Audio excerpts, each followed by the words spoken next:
Oke guys, seorang teknisi komputer zaman sekarang harus bisa dan menguasai jaringan. Kenapa? Karena rumah dengan 2-3 komputer, kantor dengan 2-5 komputer, itu sangat butuh jaringan. Entah itu untuk sharing data, sharing printer, atau sharing internet. Sehingga ketika Anda menjadi teknisi komputer tidak menguasai jaringan, akan ada banyak order yang Anda tolak. Atau bahkan Anda tidak akan terpakai karena tidak bisa mengatasi problem di kantor tersebut. Hardware-hardware yang mendukung ke depannya. Itu yang diperlukan sekarang. Secara simpel, mudah, dan Anda bisa mengerjakannya. Dan ini terjadi ketika saya membuka kursus, ada orang yang ambil kursus selama 3 hari, lalu saya tanya, buat apa Anda belajar program ini? Rupanya, dia mendapat order untuk ngeset jaringan di sebuah sekolahan. Saya pikir orang ini luar biasa, memiliki semangat. Dia dapat order, dia langsung belajar. Dan esoknya, beberapa hari kemudian dia datang membawa kabel semua. Pak, kabelnya gagal katanya. Saya gagal crimping. Karena dia pakai tang crimping yang murahan. Jadi saya tidak menyarankan Anda untuk membeli tang crimping yang harganya jutaan. Yang minimal di atas 100.000. Supaya pekerjaan Anda tidak gagal. Karena kalau yang murah itu kadang beberapa kali crimping, ini giginya kadang suka menjadi kendor. Sehingga hasil crimpingannya itu bisa jadi ada yang tidak tertekan. Dan ini membuat jadi tidak connect. Ketika Anda cek dengan kabel tester, ada aja yang loncat. Jadi saya menyarankan untuk memakai peralatan yang mudah. Dan terus terang alat ini ya nggak terlalu mahal. Kalau nggak salah di atas 100 ribuan. Jadi saya sarankan di atas 100 ribuan. Nggak perlu beli yang jutaan. Ini sudah cukup dan sudah lama saya pakai. Jadi tang crimping itu ada beberapa macam penggunaannya. Nah ini untuk RJ45. Yang ini untuk RJ11. Ini untuk telepon. Lalu di sini ini ada pemotong putus dan juga ada pemotong untuk supaya tidak putus. Karena ketika Anda mau membuka atau mau crimping kan harus memotong dulu supaya bisa kelihatan warna-warna ininya, kabel yang ada ini. Jadi kabel-kabel kecilnya ini tidak perlu Anda kupas. Oke guys, selamat mencoba, ikuti terus tutorial kami dan jangan lupa klik like and subscribe. Oke guys, materinya cukup banyak untuk teknisi jaringan atau networking ini. Sehingga saya membagi beberapa bagian supaya Anda tidak bosan dan dilihat mana-mana yang perlu. Pada bagian pertama ini saya akan menyajikan pengenalan hardware dan setting jaringan hardware. Oke, yang pertama kita pahami WAN, MAN, LAN. Jadi WAN itu Wide Area Network yang artinya seluruh dunia. Dan MAN itu Metropolitan Area Network.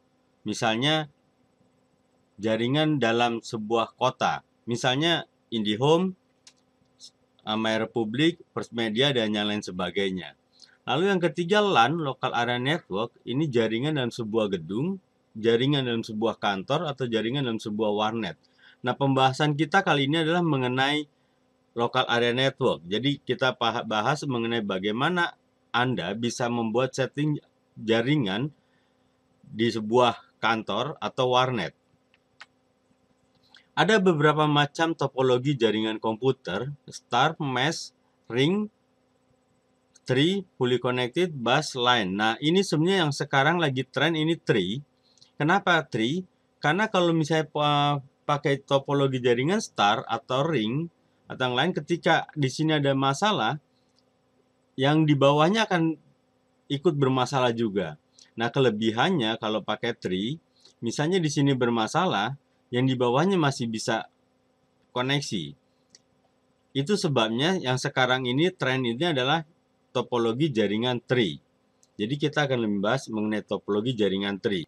Oke, ini topologi jaringan sebuah warnet atau kantor. Yang pertama koneksi internet, terserah nanti IndiHome atau MyRepublic atau yang lainnya. Lalu kita pasti memiliki modem.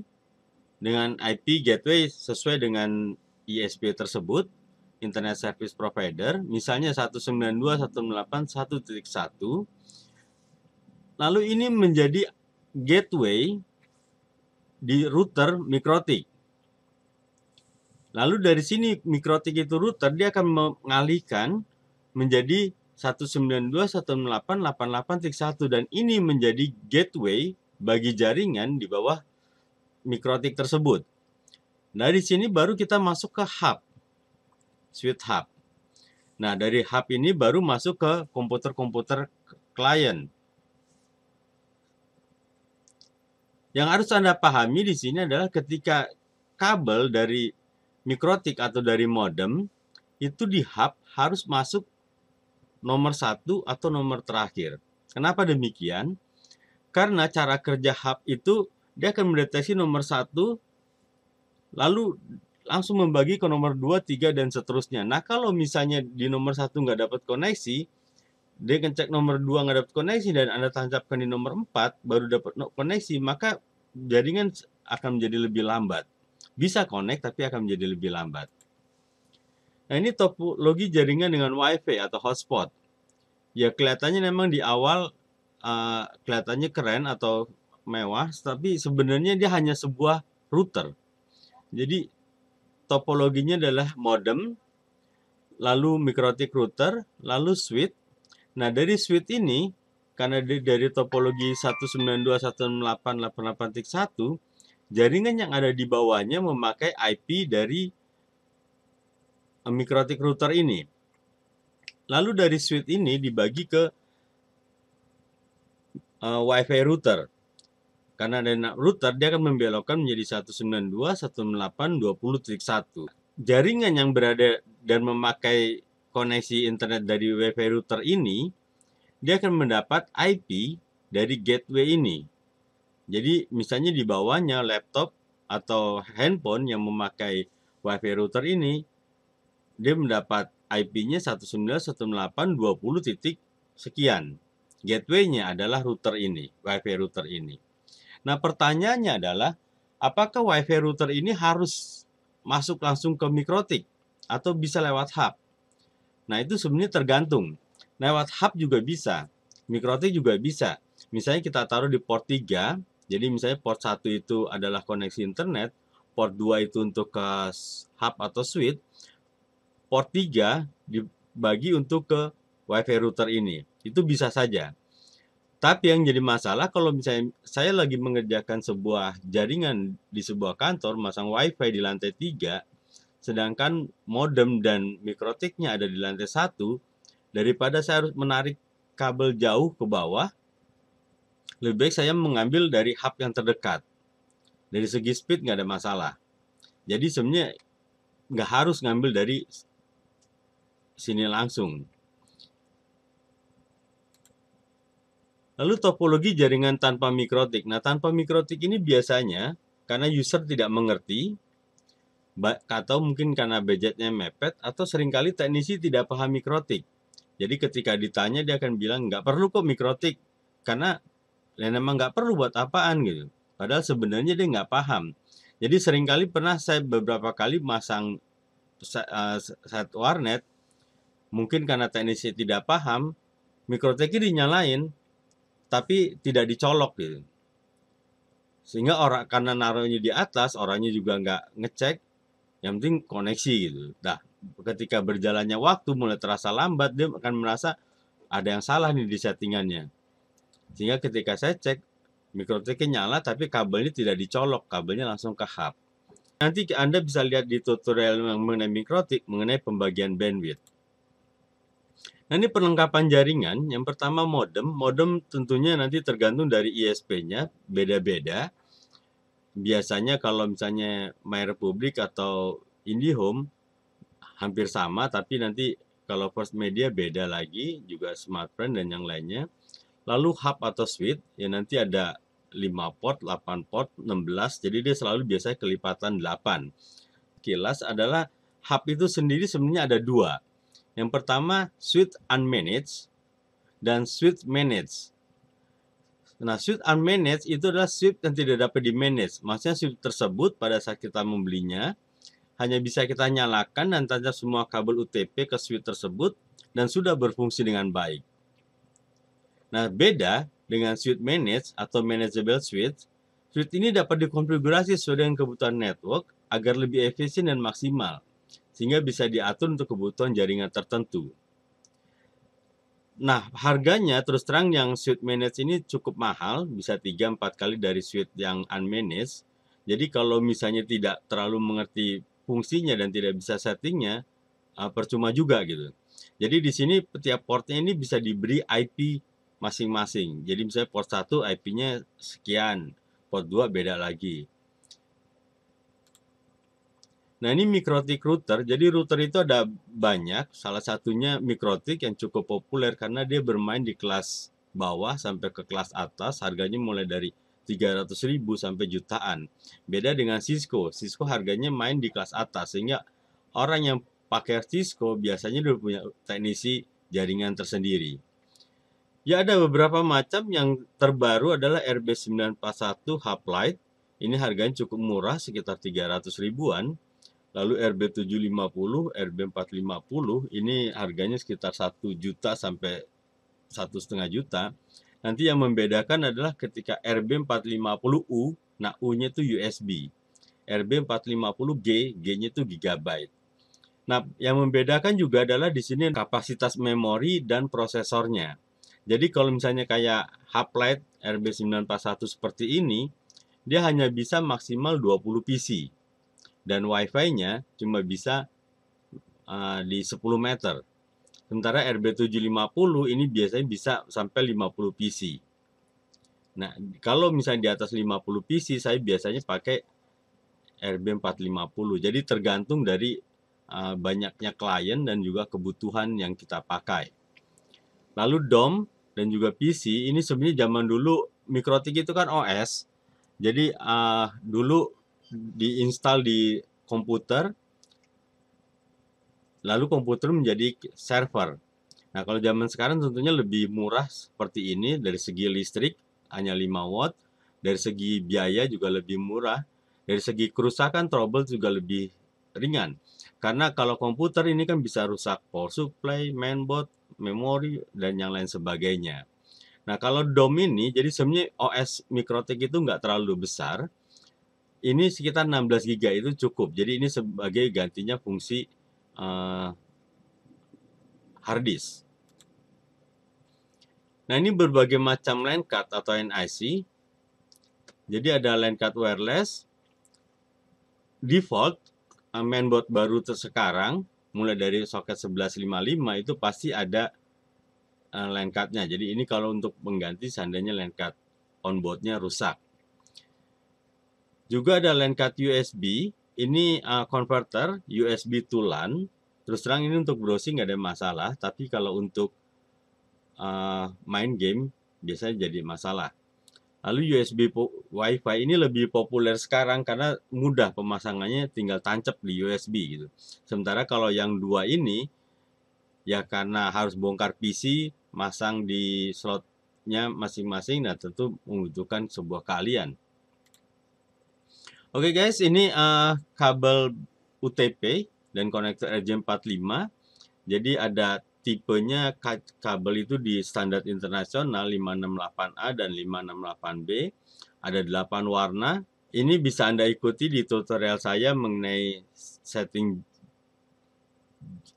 cara crimping kabel lebih detailnya. Begitu juga dengan modelnya, ada cross dan juga ada cross, ada straight. Oke, yang perlu kita pahami adalah perlengkapan jaringan 100 per 1000 GB. Jadi ini atau dibilang Cat 6. Nah, default sebenarnya sekarang itu udah standarnya gigabyte. Nah, kalau misalnya gigabyte, syaratnya itu pertama kabelnya harus Cat 6. Jadi perbedaannya kalau Cat 5 kabelnya serat, kalau di Cat 6 ini kabelnya tembaga, lebih keras dan lebih kaku. Lalu hubnya juga harus gigabyte. LAN card-nya harus gigabyte. Begitu juga dengan RJ45-nya juga harus pakai yang Cat 6. Jadi ketiganya ini harus iya. Kalau misalnya salah satu, kabelnya gigabyte, hubnya gigabyte, tapi LAN cardnya belum gigabyte, masih 10/100, maka speednya akan ngikuti yang di bawah. Ya, jadi ketiganya harus iya. Kalau salah satu misalnya kabelnya masih Cat5 juga speednya akan turun. Atau hubnya masih 10/100, speednya akan turun. Nah, cara mengeceknya seperti ini, guys. Ini pakai Windows 10, kita ke Network Access, Network Internet Setting, lalu Network and Sharing Center. Nah, di sini kita bisa lihat kecepatannya masih 100 Mbps. Padahal saya sudah pakai hub yang gigabyte, kabelnya Cat6, dan ini. Sekarang kita coba cek kemungkinan dan biasanya kalau seperti ini kabelnya ada yang kendor. Krimpingannya dan kurang bagus. Saya akan coba cek.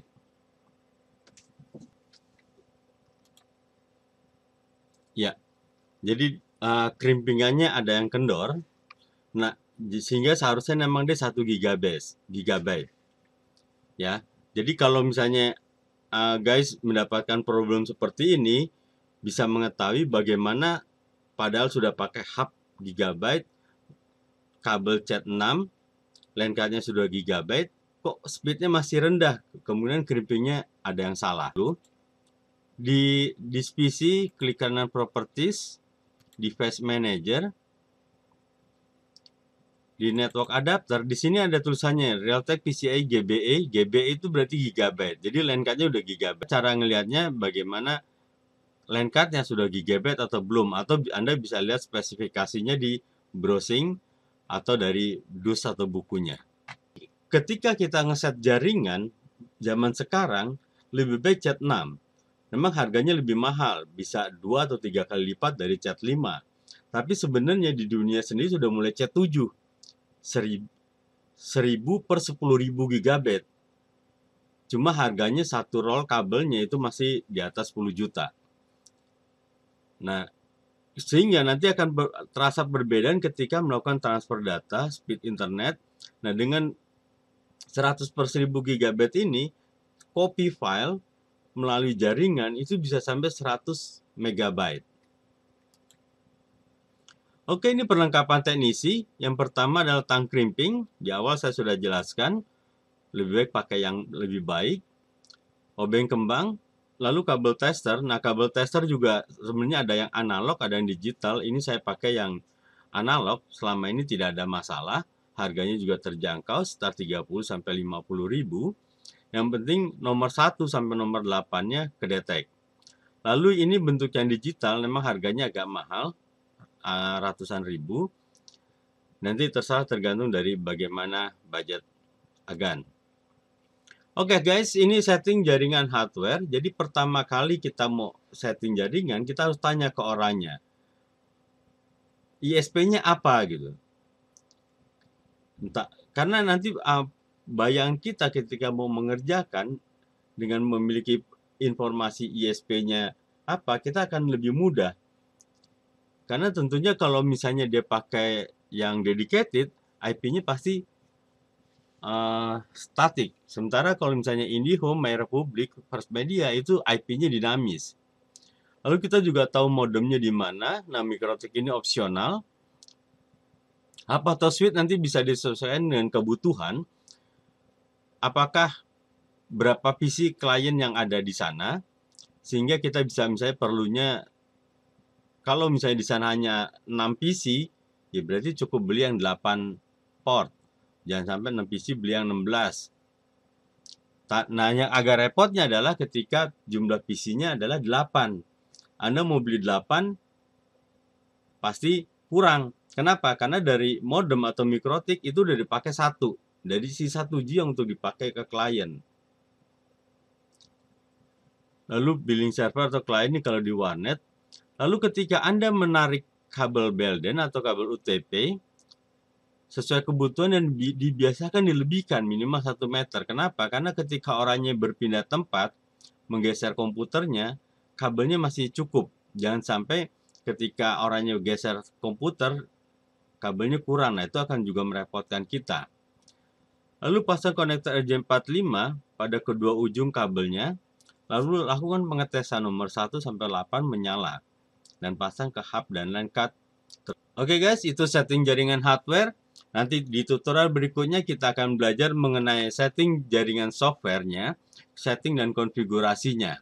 Selamat mencoba, ikuti terus tutorial kami dan jangan lupa klik like and subscribe.